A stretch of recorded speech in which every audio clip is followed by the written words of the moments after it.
इकून 2 पत्र चांगले, तिकून 2 आणि मधीच एक पत्र फुटलेलं होतं. मग पावसाळा आला की ते पत्र गळायचं, टपटप थेंब घरात गळायचे. मग त्या शेतकऱ्याच्या बायकोनं रात्रभर जागायचं, वाटी टेक, तांब्या टेक, गिलास टेक, भगुन टेक, घर भिजूनी म्हणून. आणि पाऊस बंद झाला की सगळं साचलेलं पाणी पुन्हा बाहेर घेऊन टाकायचं. मित्रांनो, ती परेशान होती शेतकऱ्याची बायको.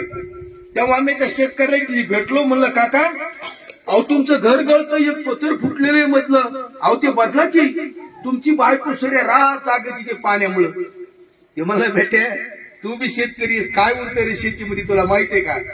मी म्हणलो उरतंय, शिका तुम्ही, काहीतरी शिका म्हणलं. तुम्ही शिकलेलाच नाही, तुम्ही अज्ञानी आहेत म्हणलं, म्हणून तुम्हाला लोक लुटतात.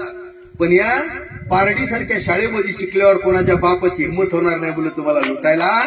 म्हणून तुम्ही शिका. म्हणून मी त्या शेतकऱ्याला म्हणलं, तुला नाही कळालं ते मला नाही पटलं, तुला नाही कळालं ते मला नाही पटलं. शेतकरी दादा तुला दलालानं लुटलं.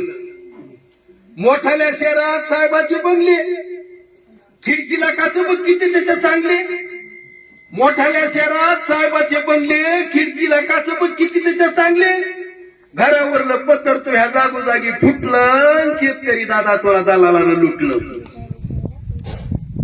5-5 हजाराचा साहेबाचा ड्रेस, 5-5 हजाराचा साहेबाचा ड्रेस, मळ नाही गुढी नाही बघ किती फिरेस.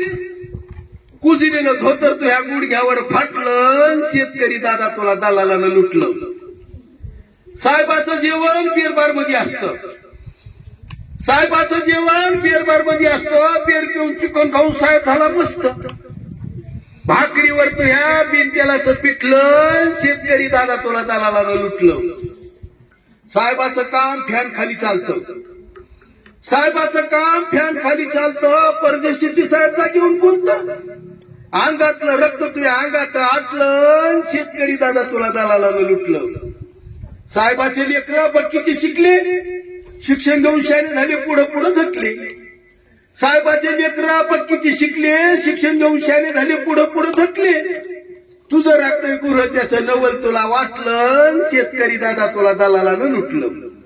साहेबाच्या पोरीचं लग्न झालं मोठं, साहेबाच्या पोरीचं लग्न झालं मोठं. बसायला का ध्यान टेकायला लुट, तरी तू म्हणतोस त्याला नशिबानं भेटलं. शेतकरी दादा तुला दलालानं लुटलं.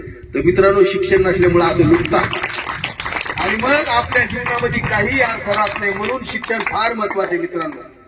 याच्यानंतर आता मी एक तुम्हाला